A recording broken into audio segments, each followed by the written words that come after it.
Welcome back to this week's episode of Eye of the Needle, where today we're getting a little dramatic with the play. And we're going to be jumping into some after high school plans. And dunking on the basketball recap. Enjoy the episode!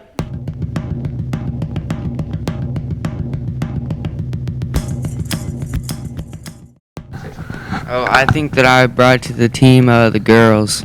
I think I brought to the team the most drip. Teamwork and a good positive attitude. I believe I brought to the team shooting, defense, and lighting up the mood. I believe I brought height because I'm 6'7". I would say the most important game I played in was the second time that we played Creston. I didn't score any points, but I played pretty good just defensively. Probably the Glenwood game, because that was big for us to beat them.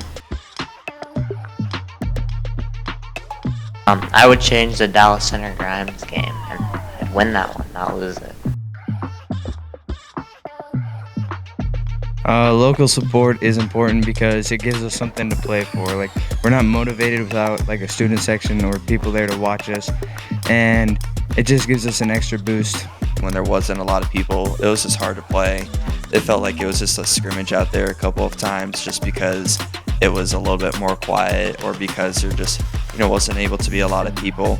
And so just seeing how the support from everyone really impacted us, I think, especially at Creston and Glenwood in our sub-state final, those were really big and just showed how impact can really help us do well in the game.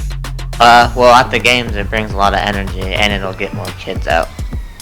It helps keep interest in the program and gets more people to come out.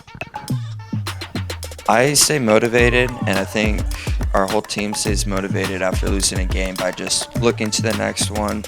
I think it really helped that we usually didn't have just one game a week, and so we were kind of, in a way, forced to just move on to the next game. How I stay motivated after losing the game is like if we have multiple a week, you got to win the next one. You can't just dwell on it. We just have to stay hungry and come to practice the next day and work hard. It was hard when you're younger because you got more games, but when you're a senior, you just got to move on. You're going to get the next one. That's basically you get motivated for the next game and prepare for the next game.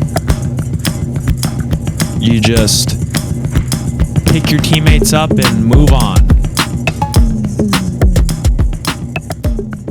It's getting closer and closer to the end of the school year, and each year seems to go by even faster. So I began to question myself, why am I studying? How does high school benefit me? And the question we get asked most, what am I doing after high school? I was buried in that question all while I was studying, so I decided to ask a few students that same question.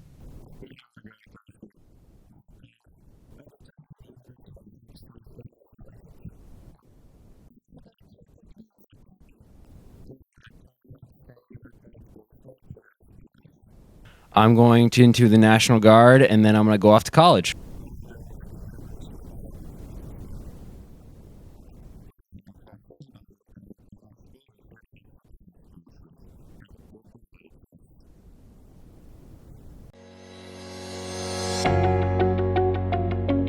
Hi, I'm Joyce from Brown Shoe Fit. And I'm Brian from Brown Shoe Fit.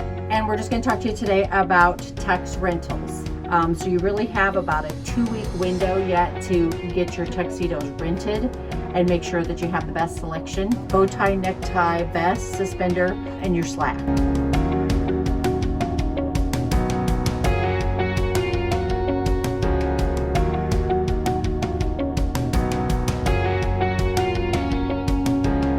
If there's anything we can help with, just let us know.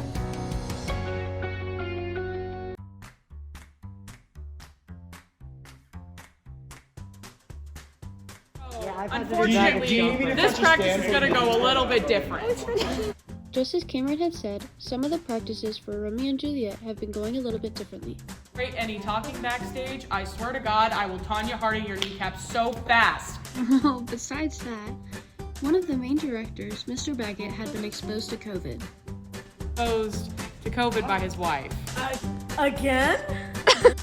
Before we get more into that, let's go back to one of the scenes that Mr. Baggett directed called the dancing scene. The dancing scene took an entire practice. This was due to the tricky footwork and timing. The footwork was so tricky that there were even some injuries on scene.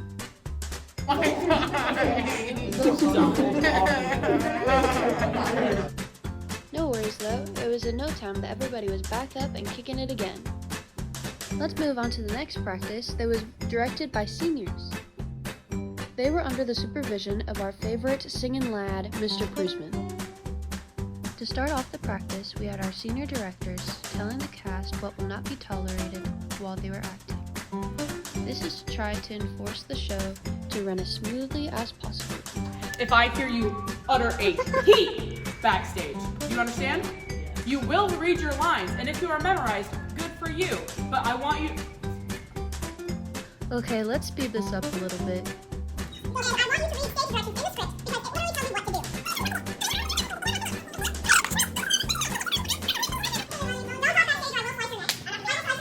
Hang you by your toenails. That's why I was telling you, because I don't know.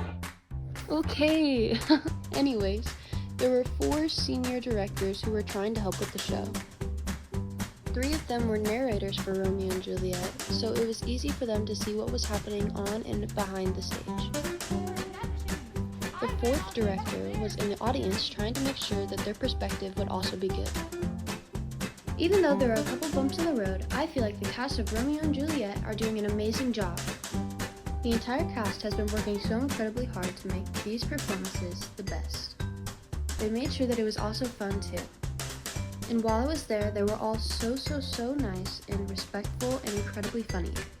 And there is so much that you don't get to see behind the curtain, such as backstage, lighting, and sound.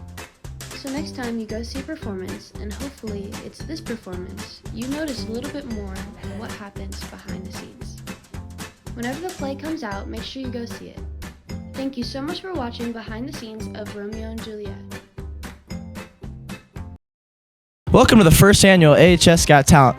This week we are featuring 3 of AHS' most talented students. First contestant will be Grant Sturm. Grant, step out here. Alright, Grant, what will you be performing for us today? I'll be juggling. And approximately how long ago did you learn to juggle? Oh, probably back when I was like 8 years old. 8, wow, long time. Alright, good luck, Grant.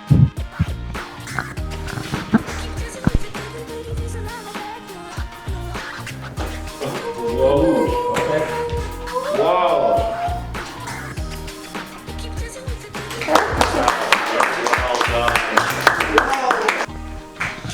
Short, sweet, and right to the point. Great job, Grant. Next contestant is Xander Moore. All right, Xander, you want to explain a little bit what you're going to be doing for us today? I'm going to be putting my legs behind my head, kind of like a pretzel. Wow, okay, show off that flexibility. Good luck, Xander.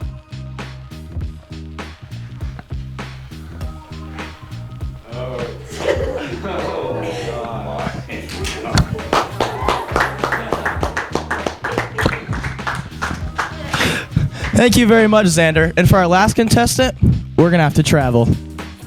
And for the third and final contestant for this week, it'll be Mrs. Byerline. Miss Byerline, what will you be performing for us? I'm going to be performing a little song on the piano.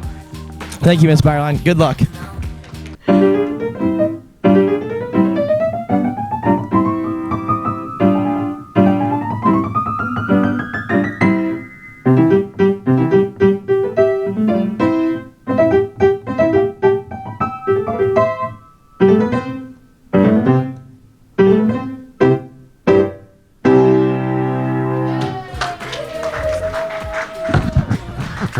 All right, thank you, Miss Byerline. That will be the final contestant for this week's show. Stay tuned for next week. Thank you. All right, Zane, what are your thoughts on Grant's performance? Grant had spectacular tricks, so I gave him a 9.5 just to be mean. All right, just to be mean. Got it. Mr. Pearson, what were your thoughts on Xander's performance? Well, stiff comes to mind. Abby Smith, what are your thoughts on Miss Byerline's performance here today? Same with Zane. I gave her a 10 out of 10 because she had very good rhythm. Buenos. Yeah. Thanks for watching this week's episode of Eye of the Needle. Make sure you smash that like button and leave a comment down below. And make sure you subscribe as well. Bye.